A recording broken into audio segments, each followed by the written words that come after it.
It's the end of a long day for me, and I've decided to pour myself a bourbon and talk Socrates. That's the only thing to do. Rooibos tea. Rooibos tea, bourbon, Plato, Socrates, the great tradition. Now, before we get on to Socrates, I believe you got some new books in the mail, Mike. Oh, I do actually. Yes. Are you talking about this guy? Talking about these lovely. Oh, that's the one. Hold it up. Who's this new author? I've never seen in print before. Well, more technically, editor. Editor. Oh, that's a beautiful. Look at that. It just came out so nice, man. Look at that. So this is a product of Michael Beck. So this is Exodus, and now in paperback. So for anyone who hasn't seen, here's the hardcover, and this is but it's a lot more expensive. So the paperbacks, and they you can get them from Amazon, at least from Australia, Amazon too. So it makes the postage much more reasonable. So that's cool. And then the other new one that's come along, because previously I had this Ruth and Jonah sort of reader going on, but now what I'm really excited about, also came out really nicely, is this Greek uncial minuscule interlinear. So what inspired the uncial minuscule interlinear? I thought that's a brilliant idea, by the way, because I always like, what's the capital letter for that Greek letter again? Because I'm so used to handling the Nestle Alliance 28th or 27th edition. You get so used to the small font. Well, everyone, it's kind of like the last step, Yeah. And they would like forget to teach it at seminary. So unless you bother to like on day one learn the alphabet properly, which everyone's just trying to get through at that point. No one ever comes back to the capitals. And the thing is, it is pretty awesome. Like, actually, my brother and I were having a conversation because he's recently been to Turkey, and he was, I think it was Ephesus or something, and they had an opportunity there to kind of, read through all those, carvings on the ruins, and, and they're all in like, capital Greek letters. Yeah. And so he's with a bunch of Bible translators. And they're like, hey, would you mind reading this to us? And he's like, I don't know the capitals. I don't know the capitals. So I'm like, dude, we got to get this book out quickly. It's just so simple. It's just a simple concept, but we all know the minuscule script. And so just, take a book that well, like First John, don't even need to go through the vocab there. Most of us have got like, that down. And then you just sort of make the associations, and it comes so quickly. By the time, so hold it up, let's have a look. What I've done is open a page. Let's have a look. Yeah. So what it moves along in progression. So it starts you off section 1. There are 4 sections. So the first section is the uncial minuscule with spacing. So basically that's easy reading, right? You just basically pair the two as you go. And then section 2, it gets a little, it's like going up in it's really awesome, because then it takes away the spacing. So now you've just got straight up letters. That's what I was wondering about. Yeah. But it keeps the spacing on the interlinear, so you still know where you are, but you practice without spacing. And then section 3, it keeps the spacing. You lose the interlinear, so you feel familiar with that at that point. But it keeps the spacing in the capitals, so it still eases you into it. And then the last section is just pure, no spacing, no interlinear, and you actually, and then it's got a glossary at the end, or little mini lexicon. That's a great idea. I know it's really cool. I'm gonna do one for Hebrew as well to get rid of the vowels. So I'm working on that right now. And just stuff like that. It's just really simple stuff that I think I just can't believe it's not out there. And it's actually quite hard to even get it on the electronic format. I remember just having you have to really do a bit of a workaround even to have it display how you want to on Logos or whatever. So I thought, let's just get something on print, and it'd be a nice, quick, thin little book, and good. So hopefully it just gets everyone. And what's really cool is that then you can go to like the British Museum or whatever and actually read those manuscripts and actually track with them, and you can get some hard-earned payback for your Greek. Get photographs of the Vaticanus and read it. Yeah. And you can get these amazing facsimile copies now, and you can even order, print editions of the facsimile copies. So it's quite a kick reading through this, like, or like James White, get the tattoo. Well, there we go. If you want to be extreme about it. All right. So anyway, so that's exciting stuff, and just all these little projects, these little resources on the pipeline.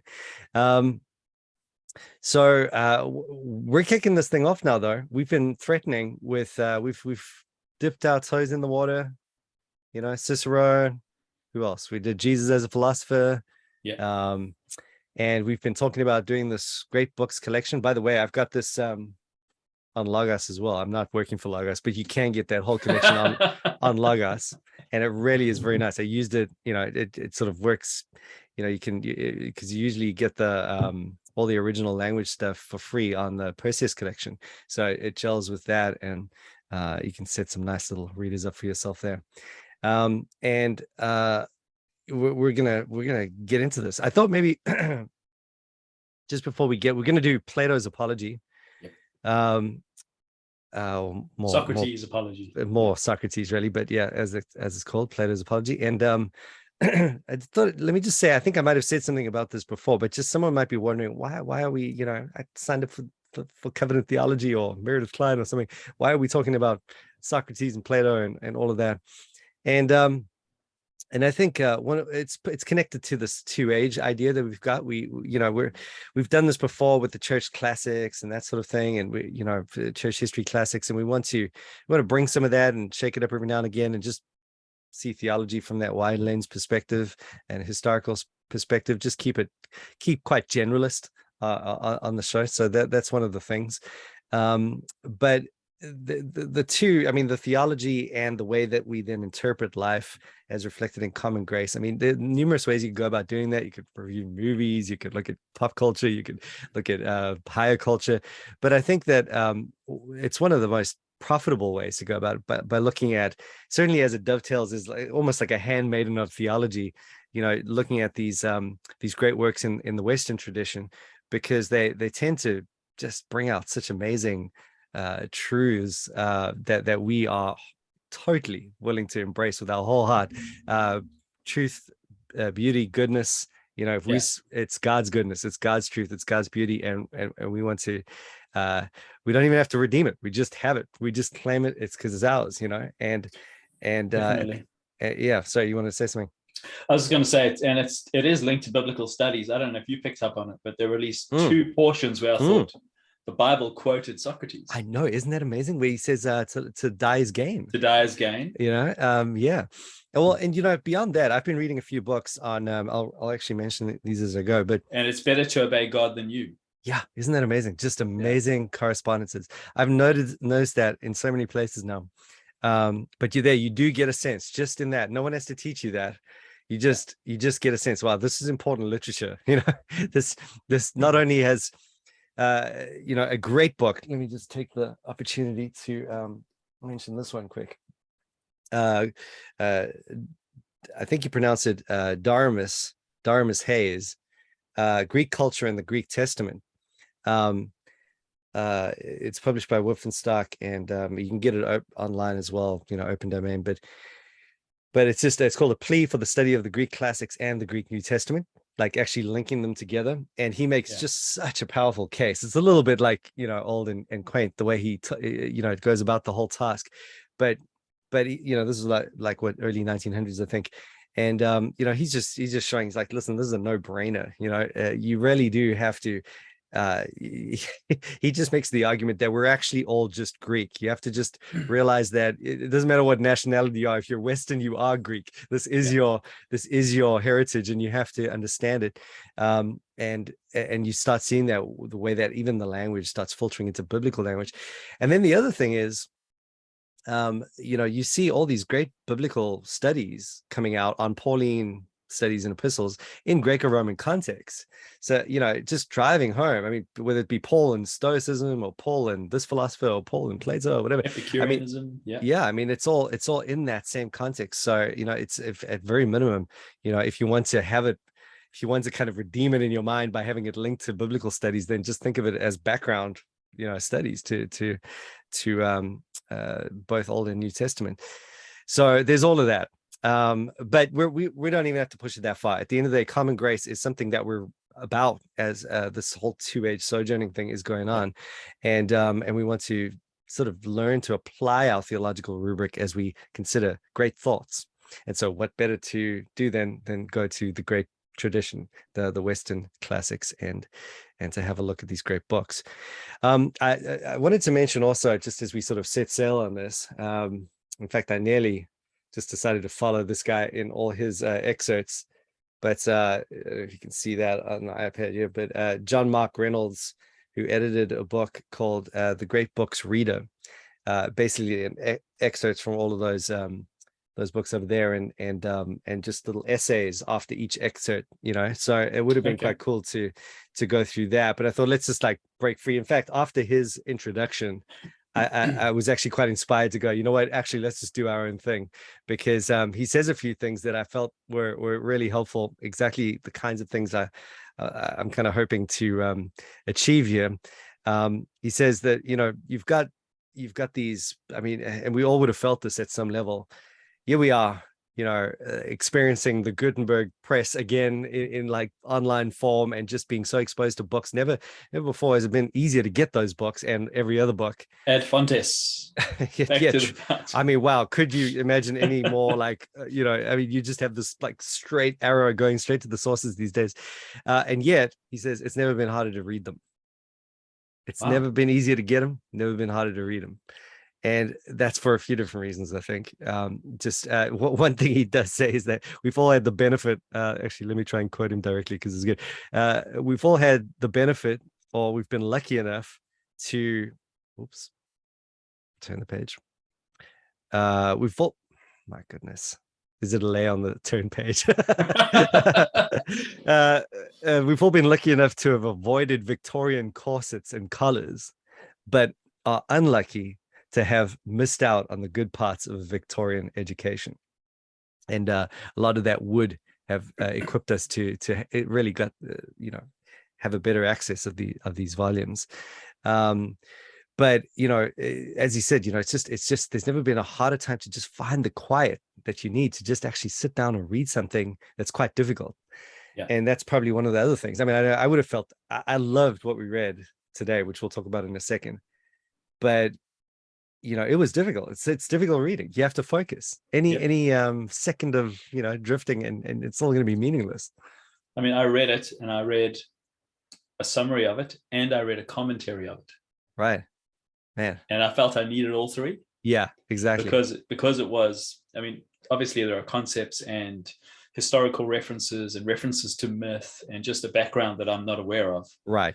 Coming as a novice to Plato and his view of Socrates. So all of that stuff is super helpful. Yeah, it is. It definitely does put it in place, and you can get a grip on what's going on, even just to kind of realize, with the little parts of the discourse and why they would have mattered. And we'll try and bring those out as we go.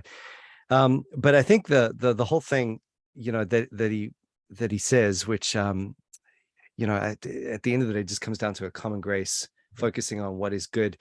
You don't have to focus on, you don't have to look at the great books. You don't want to be like some literature snub or that sort of thing. But it's just that, you could like go through a blog series or something like that. It's just that what you have here is so worth the effort. And, you can't say that for everything that you read, and time is short. So you have to choose. And, it's almost, there's a safety in knowing that even though it's difficult, and even though you're thinking, what the heck, it's a sort of like setting sail on this really deep, scary ocean, there's a payoff. It's like guaranteed to be some sort of payoff there that you might not find in other books. So I think that was something that that influenced me in wanting to just move in this way.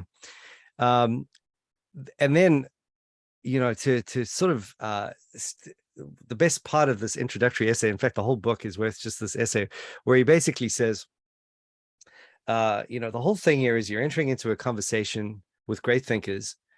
So try not to ask the questions that you think you should ask, or your English teacher when you were in, grade 7 told you to ask, but ask questions that you do have about the topic, and actually engage with the author, and be okay to leave open-ended, answers, because it's not the scripture and it's not the final word. It's just a conversation. It's a way to provoke your thoughts and perhaps even fling you back into the Bible. And even to try initially, and this is perhaps as dovetailing with your point on the other end, to try and avoid overcomplicating things with too many secondary sources to begin with, because I know that's probably both of our temptation. We're like, I need to know everything about the background here, and you and you end up spending so much time. I need to read a commentary on the pre-Socratic philosophers before I get to Socrates. Exactly, and he's so I kind of even I thought, I'm really going to take this on board, because what he said was like, well, actually, let me quote him directly again. He says, avoid secondary sources and don't try to master all the details about an author. Most of us have loved something or other to death, like Star Trek. The Star Trek fan who watches all the episodes and movies too many times and eventually ruins the fun for everyone. Being an expert on Shakespeare is not the same thing as enjoying and learning from his plays. And that is just 100% true. There is just, there is a place for the amateur, which is what we are. And self-confessed. But that's okay. And that's what it kind of draws me. It's not like we're trying to, pretend to be something we're not. We're actually, I think, I'm hoping to lead the way in doing something we should all do, in being happy amateurs that are willing just to enjoy something. I think true wisdom is admitting that you don't know anything, Mike. Oh, nice segue to Socrates. Very nice. He says it's generally more important thinking about Plato. I'll just work with that segue. It's generally more important to listen to Plato than to know biographical facts about him. Treat the authors as if they were alive and speaking to you. Context is significant for a deeper understanding of them, but first try and grasp what endures in their work. And I think you just can't but enjoy it if you approach it that way. So anyways, that's what we're going to do, and we'll just see where it goes. And we might just drift and then come back to other topics and then come back to this and just keep it in the back burner as we go forward. All right, so moving on to what we're looking at for our kickoff here, and this is I'm reading it out of the Great Books thing. It's in volumes volume 7. Let me just get the exact reference in case someone wants to go and buy Logos after my hard promo there. It is in it's just I thought it had a number. It doesn't have a number. It does have a number. I gave the book to my daughter. She's got it in her bedroom now. I'm not going to go and get it. But it's in the Plato volume. It's just dedicated to him, and it's on page 200. But you can get it online and open domain, and all over the place. And so this is in the dialogues of Plato, the greatest section, and we're looking here at the defense of Socrates in his trial. So I thought, I don't know, we don't want to turn this into Wikipedia, but at the same time, it is good just to say something about the guy and who this is. Who the heck was Socrates? Who the heck was Plato? I don't know if you got any thoughts to kick us off there. I mean, I've got my own personal opinions. So, I mean, we have done, probably you and I have both done overviews of Western philosophy. And you've got the early guys like Thales, Pythagoras, and other guys of unpronounceable names, where, they've all got these theories, which are pretty much ontological. Yep. Everything is fire. Everything is water. Everything is change. It's concerned with those metaphysics. Yep. Exactly. But when Socrates comes along, he's not an ontologist. He's an epistemologist. Yeah. So, you said virtue. What does virtue mean? You said wisdom. What does wisdom mean? And so he's the guy who comes in with the questions, trying to, the first, I guess, the analytical philosopher. Yes. And so that's what I've enjoyed about Socrates and how he arrives on the scene. Great. Yeah. Just also reading another book very slowly, but Louis Marcos, we've mentioned him before, Marcos, I think you pronounce it, but he wrote a book called From Plato to Christ. And what he says is that you've got all those pre-Socratics who build up with these weird ideas and they end up with these crazy conclusions. And it's almost like Socrates was necessary to come and demolish everything. Yeah. And just start again so that Plato could do what he did and Aristotle could do what he did. He was the Wittgenstein of early philosophy. Yeah. Yes, exactly. Just level the playing ground and start again, And so, he was really big in that sense. And I suppose there is a lot we could say, as you approach the history of philosophy and, where he fits in. But again, trying not to go too far down that line, he would have been Plato's mentor, Yep. So Plato does get a mention in the Apology. Yes. Yeah. So he was an eyewitness. Exactly. Possibly taking notes. So, and one of the big things here as you read it, again, not a pro at this at all, but it's my impression that it's sort of a running debate as to how much of Socrates is Plato and how much of Socrates is actually Socrates in real life. But he certainly thought highly of his teacher, and he holds him up as the sage, the ideal, the philosopher to follow effectively. And much so the comparison is often made, much like Jesus. No one, Socrates didn't write anything. He just came and sort of did his thing, and everyone else writes about him, and so you have this testimony, and then even the way that he dies, and there's this prophetic moment at the end, and all these similarities that people have drawn out in the past. Which are interesting, but again, to try and just stick with the man, what he said here, we're focusing on this climax of his I'm not going to say ministry, but philosophy, his career, where he he was just obviously through his questions, he just got on the scene, and really more than anything else just asked questions, and did so relentlessly, and introduced the thing we now call the Socratic Method, even cross-examination. Right. And just not content to leave things to be and rest, but rather to penetrate into what their actual meaning is. And really to, as the story goes, and as he tells in the Apology, he sort of received this divine commission from the Oracle of Delphi, or Delphi. And how did it go again? He was the wisest. Yes. That was the claim, and he wanted to find out or something, and he wanted to prove that it wasn't true or something. I can't even remember. Can you remember the story? Yeah, so his friend went to the Oracle of Delphi, who supposedly represents the god Apollos. So there you go. Yes. And Oracle of Delphi basically said that the wisest man in the world was Socrates. Right. And then the guy died.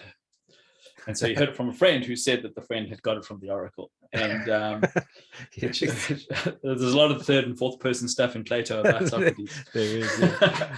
And so then Socrates is like sitting there scratching his head, and he thinks, I think it's true. And that's so we're picking it up in a court case where he's being accused of perverting the youth and denying the gods. And in the context of defending himself, he brings up this charge, and he says, I think it's true because everyone I've ever spoken to thinks they know something when I think I know nothing, and therefore I am wise for knowing nothing. Right. Or at least wiser than those who claim to know something. Yeah. And then this is wisdom. Yeah, and he was just quite relentless about it, and actually gave him quite a confidence at his death, even, that he was, again, another comparison that people have made to Christ and his mission and his confidence at death and so forth.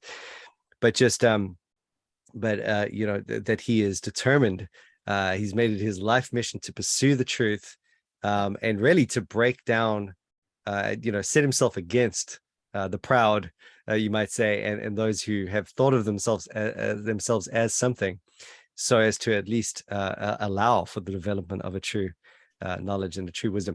It's interesting, even maybe it's a good point to start off there, because you think about that, and you think about the Proverbs, and wisdom begins with the fear of God, and that sort of thing.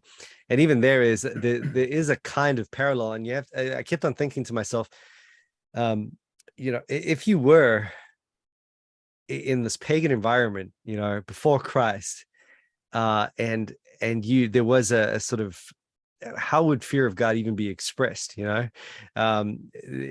suppose you've got something like that going on with the unknown God that Paul talks about at Mars Hill, where there is some trace of something there, and obviously in one's unregenerate state, you're not going to move in that direction and be truly fearful of the Lord.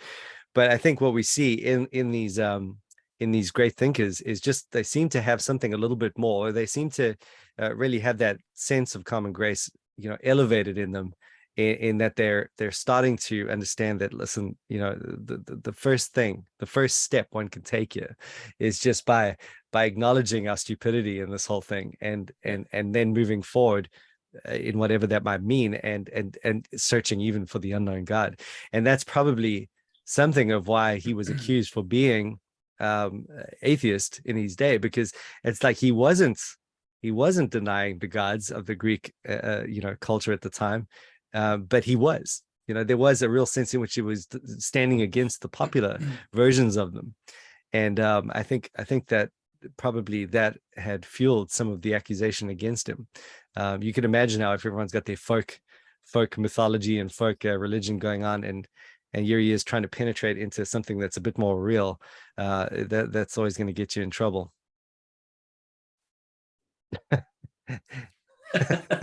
I'm just listening and learning, Mike. I felt like I made a really good point there.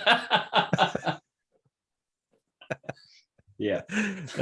Anyway, so I thought, so anyways, he's ticking everyone off, basically, is the idea. Here he is asking questions the whole way through, and then eventually it comes to the inevitable climax of the whole thing, where he is finally brought before the Council of Athens, and he is he's on trial for all the things you mentioned, and it ends with his death, this famous moment where he just valiantly moves straight into it.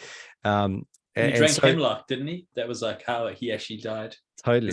I think there's a famous painting on it. Yeah, exactly. Yeah.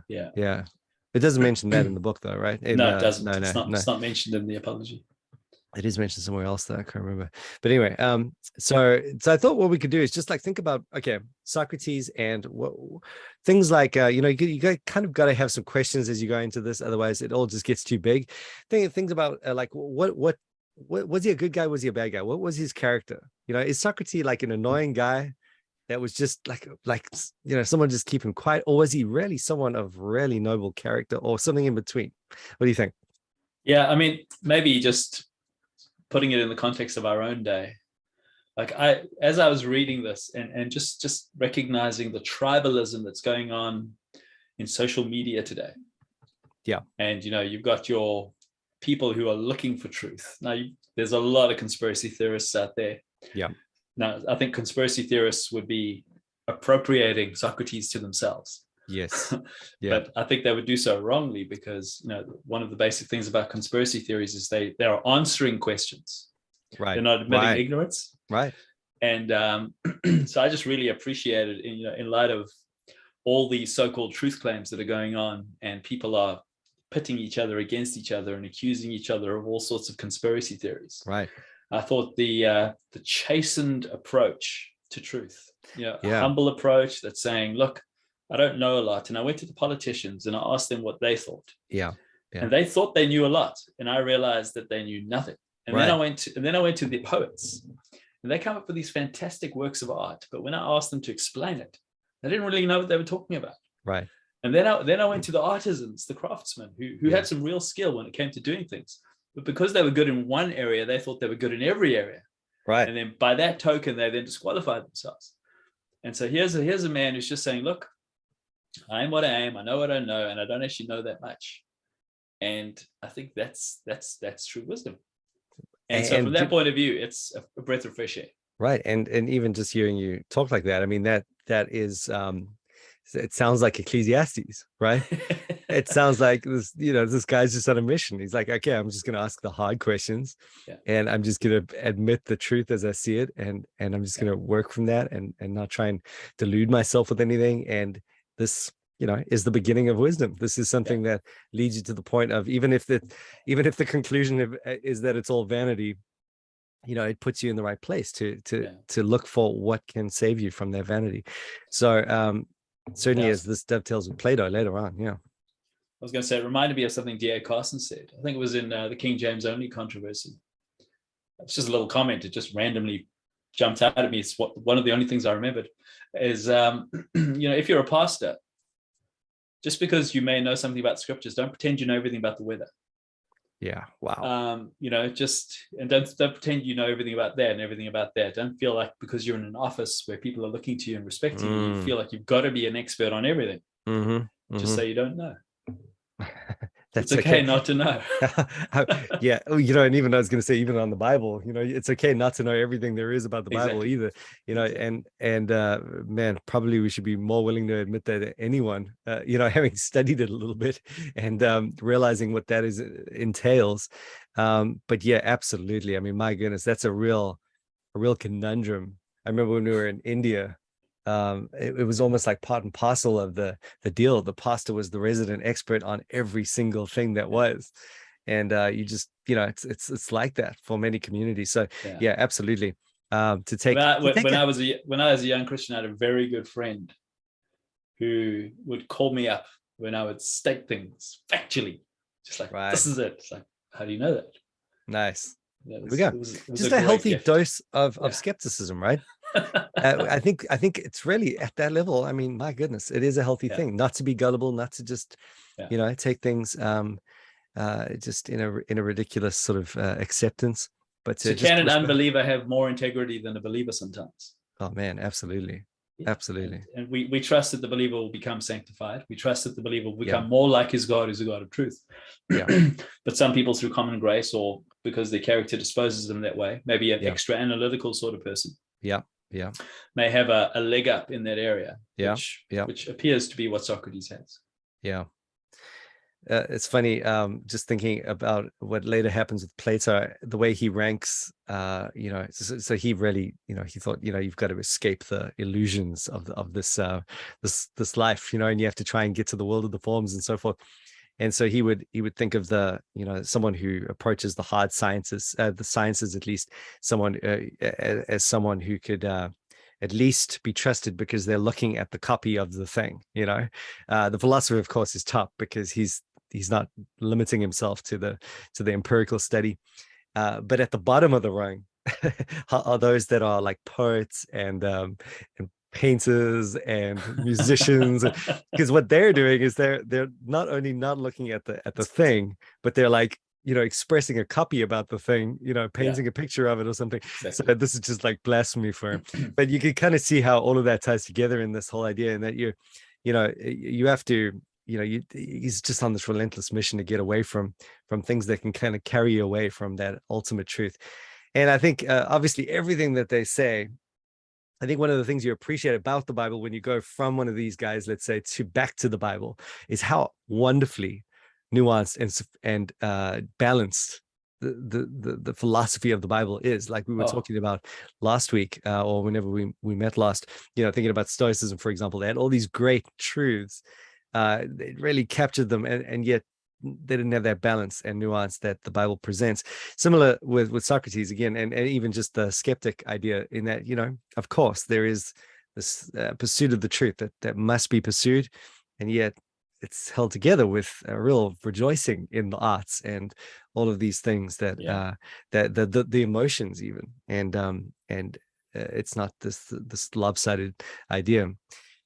But if you compare just Socrates to someone like Calvin, so the opening pages of the Institutes, like just in terms of an epistemology and knowledge and how we come to a certainty about anything, in knowing God we know ourselves, and knowing ourselves we know God, that there's this hermeneutical spiral where you have the necessity of the creator and our knowledge of God giving us a knowledge of ourselves and a knowledge of the universe. And I mean, Socrates doesn't have that. No. And so you feel like he's got the right instincts about how we should be approaching things humbly, by virtue of the fact that, we would say because we're creatures and it's not our world and we aren't all knowing. He's got that right instinct, but he's not able to land on the right answers. And that's because he doesn't have revelation, and that's where revelation comes into it. Right, exactly. And it makes you appreciate that point all the more. You almost think of Jesus's words about those who will be, more harshly judged, for, Sodom and Gomorrah, for example, just because of this reality and it reminds you that there is something substantive in common grace. There is something that you could do well with, even without special revelation, but to scoff at these things and to not appreciate them once you have them in special revelation is just something particularly abysmal. So okay, with the character, I've got this thing that stuck out of me. Let me read this. Where are you? I am on page 208. So do you have those numbers, 23, 24, 25? No. Okay. Do I have those numbers? Like the page numbers? Or chapter numbers. Okay. Like paragraph numbers. Right. Yeah, I probably do, but I just didn't write them down here. So just jotted this down. But he said, I have, as towards the end, he says, I have been always the same in all my actions, public as well as private, and never have I yielded any base compliance to those who are slanderously termed my disciples or to any other. Not that I have any regular disciples, and he goes on from it.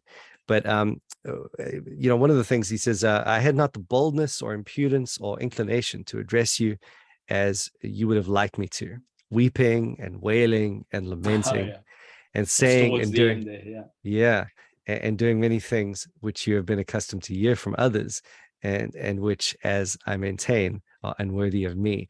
I would rather die, just jumping around here, through this chapter, I would rather die having spoken after my manner than speak in your manner and live.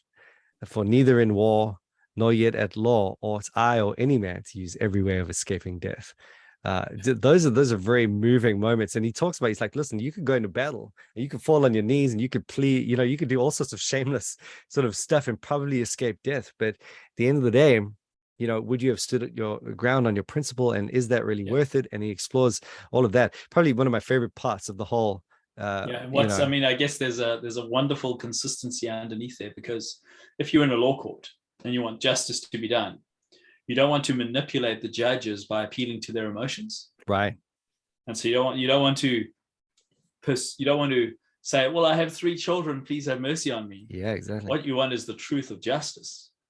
And so he's not going to, basically what he's saying is I'm not going to insult the court by acting in that manner, on top of the fact that he doesn't want to be a coward. And it's because, like, it doesn't normally work like that. I mean, any understanding of the way the world works would militate against that sort of thing, because that just stating the truth is not going to get you the victory that you're looking for. And so that's exactly what struck out of me, because what kind of character would you need?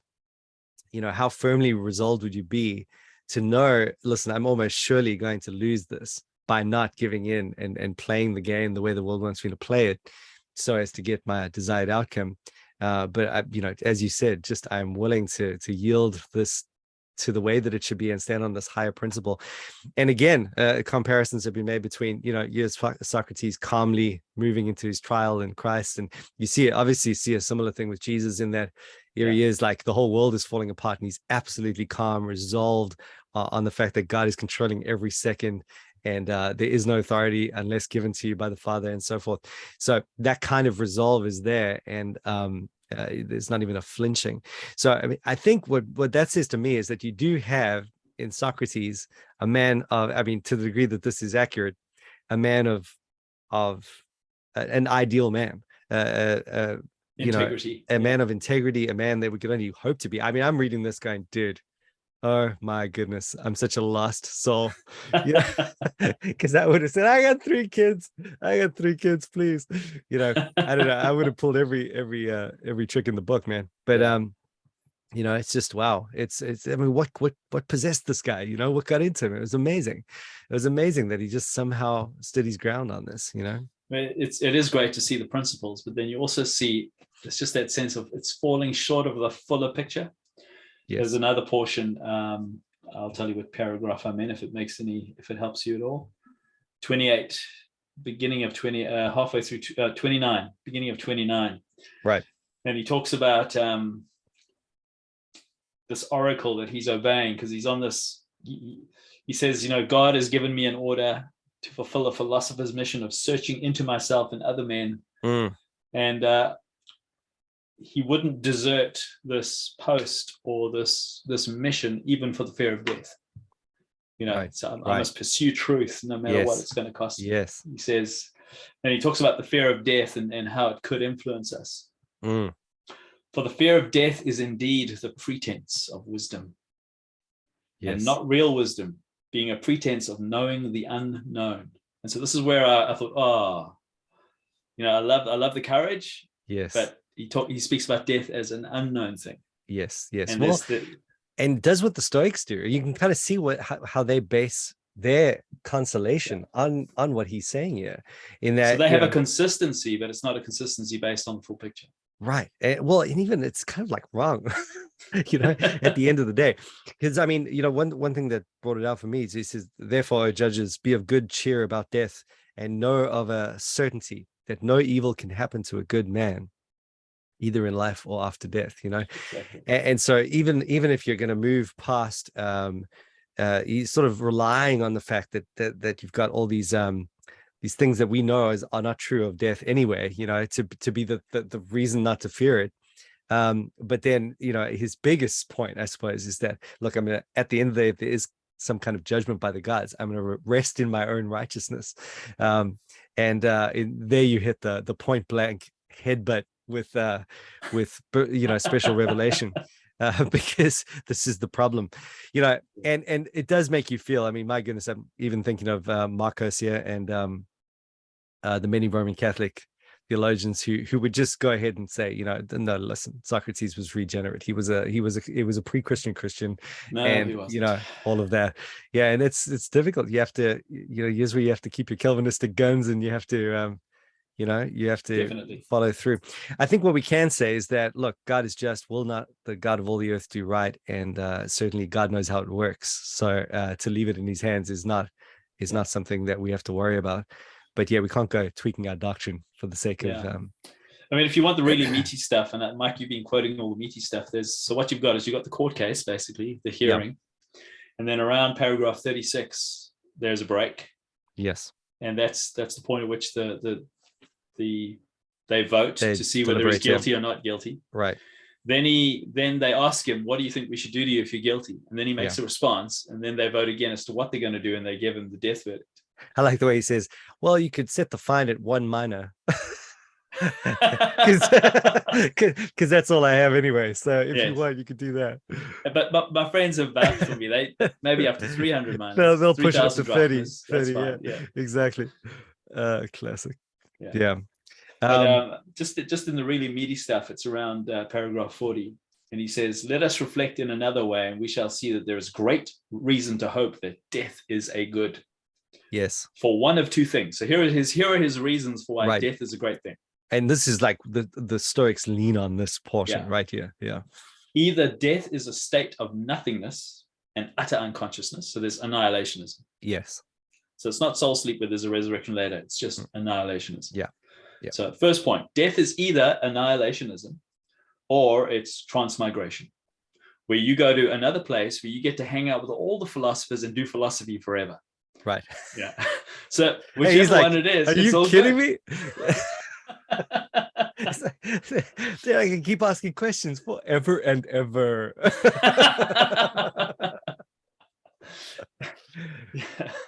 But and then even just the way that Plato expands on that, with his beatific vision, the whole idea there is to get to the world of the forms and the world of the forms, and to ultimately see things in an unmediated way, and the beatific vision to see the good. And it's almost like they're hitting, that's the goal. If you have eternity to do it, amen, and that's where he's finding his consolation. But yeah, he's downplaying the possibility of there being this one of what, as Horton says, you stand in the unmediated presence of God, and this is not heaven but hell. You find it, but you realize you're condemned by it. Because he's better than other men, he must be good, and he doesn't even entertain the possibility of a bad place after death. Right.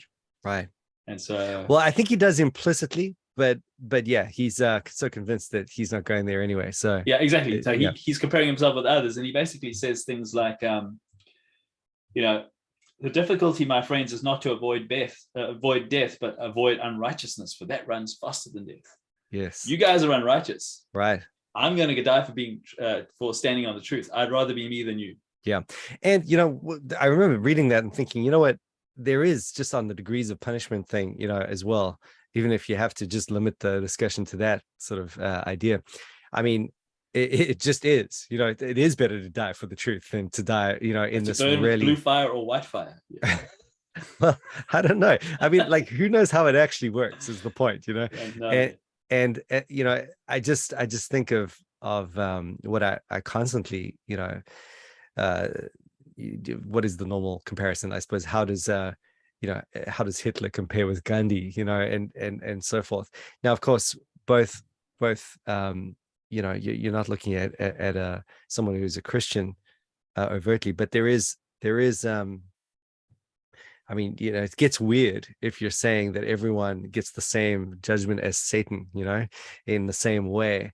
And it does seem that the Bible allows for some sort of, it's very mysterious and no one actually knows how it works. We should say that up front. But woe to you, Chorazin, for if the works that have been done in Sodom and Gomorrah. It seems like Jesus knew what he was doing there, and that's enough for us. We could just go, okay, as long as God knows and whatnot. But I think that allows me, taking the worst case scenario, to read that and go, that's still true. What he says there is still true, even if he is still in his own smugness at some level. It's better smugness than the smugness he's dealing with in the sophists and whatnot. This is all part of the difficulty of reading common grace stuff as well, because you're constantly entrenched in the thought that wow, I'm looking at a world that's condemned, and yet here it is. Here are these sparkles of what can only be ascribed to the God of the Bible. Yeah. And maybe just to talk about another positive aspect of Socrates' apology is, we've spoken about a man who's after truth in a world of disinformation. And I think another thing which I think should resonate with the 21st century person is he's a man after virtue in a world of indulgence. Where what he does is he talks about a pursuit of virtue. And, he talks about his own life as a philosopher where he hasn't taken money. Yes. He hasn't, looked for very Pauline name. Very Pauline, like with the, exactly. Just defending himself there. So what he does is he basically says, look, how have I perverted the youth? Yes. That I've called them to live a life of virtue that's not all about gaining property, gaining a name, gaining riches. Yeah. And if that's my crimes, kill me now.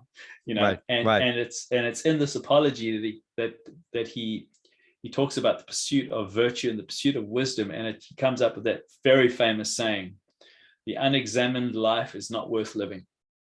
Yes. So here is a man on his deathbed who's summing up his ministry, his teaching career. Yes. And it's been all about this. The unexamined life is not worth living. And if you're going to kill me for that, just kill me. Go for it.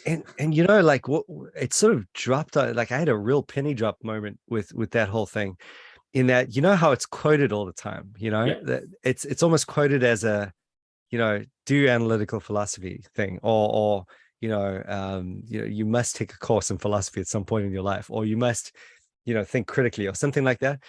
And that's true in a derivative sense, but what he's saying is like he's just like, I love what he says about his he brings the concept home when he says, listen, I have a favor to ask of you. One thing, this is all I want from you. When my sons are grown up, I would ask you, oh my friends, to punish them, and I would have you trouble them as I have troubled you, if they seem to care about riches or anything more than about virtue, or if they pretend to be something when they are nothing. Then reprove them as I have reproved you for not caring about that for which they ought to care, and thinking that they are something when they're really nothing. And if you do this, both I and my sons will have received justice at your hands. I mean, that's true powerful. Justice. Yeah, and it's an application of his concept of the examined life. Yeah, exactly. I don't know if you know this, but I think it's above on the cave or above the doorway to the Oracle of Delphi, it says, "Know thyself." Oh, really? Interesting. Yeah. Okay. And so he's all about the Oracle of Delphi, right? Being appointed through the Oracle, and God speaking to him through the Oracle. Know thyself, and now the unexamined life, and being honest about his, what he doesn't know, and pursuing truth from the perspective of a humble search. Yes. So it's all from that perspective. Totally. And it feels almost just so much more applicable if you understand it in context. I've always thought like is it, people have that discussion, is it true that the unexamined, I mean, it's blissful ignorance if you don't examine, I mean, what is but in what he's saying, it's absolutely in terms of understanding this through a biblical lens, and just thinking about what we were saying earlier with Proverbs and that sort of thing, Ecclesiastes, It's absolutely true. You must, I mean, you are, it's not only not worth living an unexamined life, but it's a thing worthy of judgment. You will be paying for it for eternity. Yes, exactly. And just to add that moral component to it, it was really quite powerful to see how he brings that across. Yeah. So that's huge. That brings me onto the Socratic method of education. That was kind of interesting as well, because that's something I've been on for a while now. Just trying to get it, like, what are we talking about there exactly? If I had to try and make use of, there's this whole renaissance in classical education, and they're also big in, with the catchphrases and the Socratic, we employ the Socratic method at XYZ, Classical Academy. And, so what is that exactly? Because it sounds like it could go badly wrong. It could be the thing that we always don't want to do when we have Bible studies where everyone shares their ignorance and so forth. And everyone's just asking questions and really no one's getting anywhere. Because at the end of the day, someone just needs to say something and teach and move the discussion forward. And so another thing for me was just kind of realizing, okay, it doesn't really have much to do with that method. It is more just, as we were talking about earlier, just really the focus point. When you lose the focus point of the Socratic method, it becomes random. But if the focus point of almost like, you might say, pride, like if the idea is humility, then it gives context to the questions. So in other words, we might be talking now and we might employ a Socratic method in the truthful sense by saying, well, do we really know that though? And it's true, we probably shouldn't build on that without first figuring out if we know that. And then, but do we actually know that? Okay, well, maybe we should just take a chill pill on all of this. And unless we have something to build on, and we can know epistemologically by revelation or whatever it is, exegesis. But it seems to be a very healthy thing to approach life that way. And Socratic method in that sense, I think, has almost like is a necessary component for communication in a postmodern setting, certainly, where everyone's very unwilling to receive things dogmatically anymore anyway.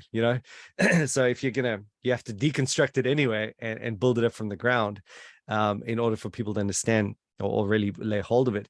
So it's very similar to that in the sense that you're going, all right, well, let's not just take this thing as blindly, but let's think about Christianity. Let's think about, well, why is it that we're Christians?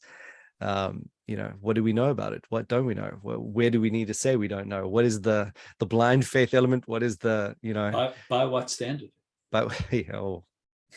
Are we allowed to say that on this podcast? You can tell that you've just been hanging around with some guys. No, you can't say that on this podcast. By what standard? But then you should ask, well, why? Why, Nick? Why can't we say that on this podcast? By what standard, Mike? But what do you consider the standard? A standard? Yeah, and maybe just referring to my massive knowledge of the secondary sources at this point. Mm-hmm. The comment is made that the apology of Socrates is, there's only one cross-examination where Socrates calls in his major accuser and cross-examines him and ties him up in little logical knots. So the apology is not the best example of the Socratic method.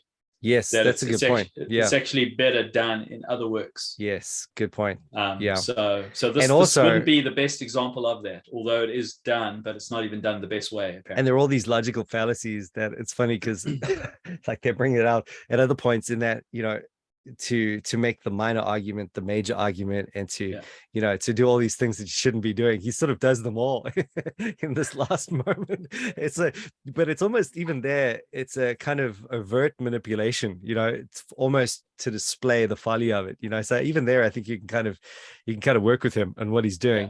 Well, just again, the secondary sources, they do raise the comment they're not sure if he's just being a tongue-in-cheek guy, right, or he's genuinely using irony, or if it's I think we just need to give him the benefit of the doubt. I mean, he is, obviously at this point, dude, how powerful, just thinking about us drawing this to an end, thinking about the end of the apology where he's talking about at the end of everyone's life there's this prophetic moment, and then enters into his own.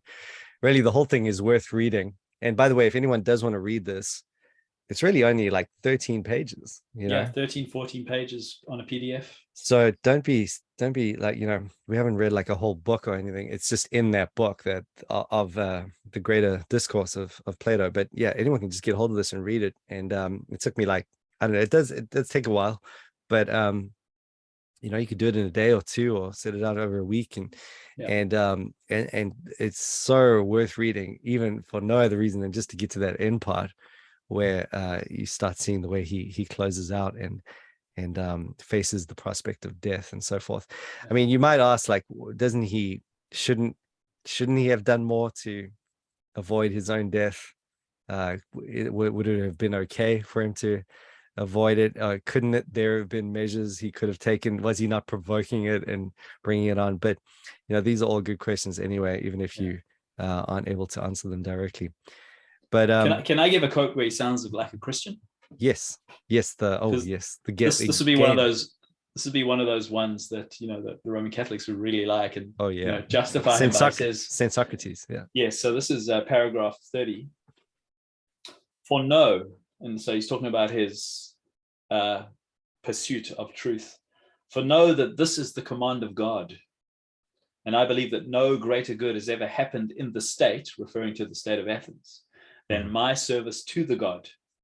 For I do nothing but go about persuading you all, old and young alike, not to take thought for your persons or your properties, but first and chiefly to care about the greatest improvement of the soul. Isn't that amazing?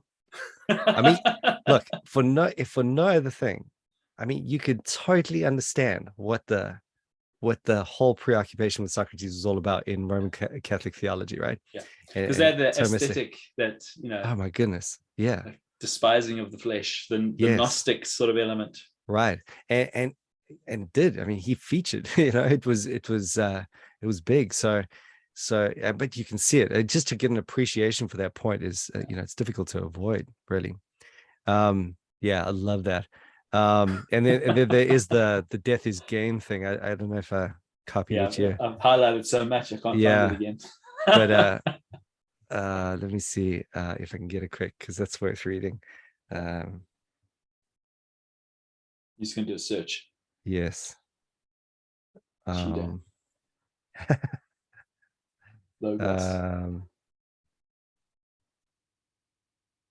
what is it? Here we go. No. Well, here's another one. Yeah.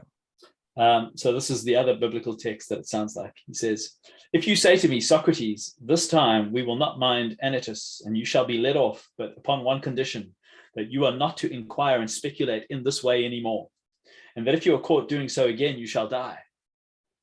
If this was the condition in which you let me go, I should reply, men of Athens, I honor and love you, but I shall obey God rather than you.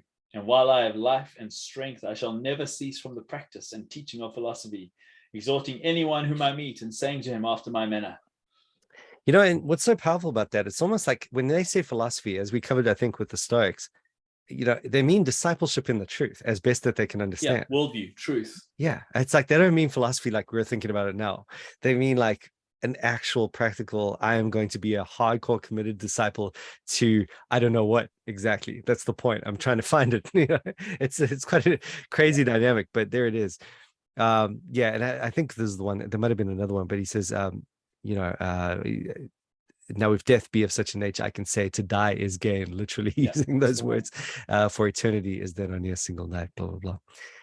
And let me die again and again, if that be the case. I mean, you can compare that statement, to die is gain, for eternity be but a single night. So to die is gain because of annihilation. Yes. Annihilationism. And you compare that to Paul's statement, to live is Christ and to die is gain. I know, and it's not like, because it's annihilationism, but because it's glorification. And you know what? That right there might be the worthwhile nature of the study of this sort of common grace thing. To see it sort of gives you a foil against which to set the light of the gospel. I do think that Paul is just echoing that. I wonder how conscious he was being of that. Like when we say the words "my precious," right? Right. Yeah, Lord of the Rings is resonating. There's something going on there. Yeah, exactly. I mean, these things we'll never know. And obviously scholars drool over this kind of thing, but it's like, Look, even if he had no awareness of what he was doing there, the truth stands, the comparison stands anyway. And just to see exactly what it was that Paul is upholding in comparison. But it's almost like you brought into the excitement of the gospel that way. Here you are. It's almost like you're at Mars Hill then and going, listen, Paul's speaking to you here and going, I mean, look, this is what you've done. This is pretty impressive stuff. You've even got the statue, but look how lame it is ultimately in comparison to what I'm telling you right now, because this has been revealed, and this should make us go. And being in chains for the gospel. Socrates in chains for philosophy. Really profound, willing to be martyred for the gospel. It's just and that's something again and again that I keep. This is a controversial point for me, because it's like, I don't know what to do with it. It's an open-ended thing for me. I'm not going to try and resolve it, but it's just like, that's profound. It's profound that you have a guy who's willing to be in chains as a disciple of philosophy, which is a pursuit of truth, as an unregenerate man.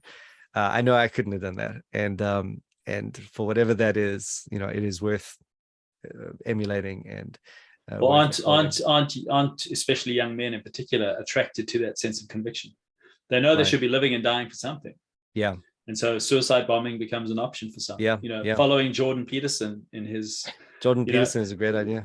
Great doing hard things as a book, which is a sensation. It's totally. There is something about it. And maybe that's just an appeal, that remaining common grace sort of philosophical appeal that remains to those who, well, it's kind of like, I think of Augustine as well, and just via Platonism and Manichaeanism and all these things, he gets to almost it's warmed up to the concepts that are going to get expounded by Ambrose, even though we kind of think of them as pretty weird. They were these stepping stones that you can almost see how they might still apply today via Jordan Peterson and so forth, and that you've got there's this common grace, sort of natural conviction to live for something higher than yourself, that can ultimately be used by God to move forward, and can be used. Just a martyr is another guy that comes to mind. He's a guy who was obviously dedicated to but frustrated at the same time. Ecclesiastes, ultimately, and it all just almost becomes a background story for their actual discovery of why it is that Christianity is what it is. And those are the guys that carry the day. Those are the guys that ultimately know what they found. They sell everything. They buy the field with the pearl, and they set up shop there, because they realize what they got. Yeah, for sure. My heart is restless till it finds its rest in you. There we go. Amen. All right, cool. Well, let's drop it there. I think it's a good place to leave it. And go read it. It's short. It's simple. It's definitely one of the classics, and it will give you more of the worldview that the Bible is based on. Yes, and Lord willing, we will come to Plato's Credo next. Credo. And Crito is mentioned in the book as well, in the defense as well, as one of his disciples. Exactly. Also, very cool read. So we'll talk more about that next week, or whenever we meet again. We're doing it's not bad though. Super regular now. I think it's almost like it's not bad at all. I mean, I'm busy. We started with like one a day. Well, we're working our way back, and the thing is, I've got busy. I got stuff to do. So it's like, it's pretty impressive that we're getting this done. I get all sorts of pressures pulling me apart and making me getting to the precipice of a psychological meltdown. But here I am, podcasting with you. So this is a good sign. This means we're here to stay. All right, that's it. Good night. Take it easy.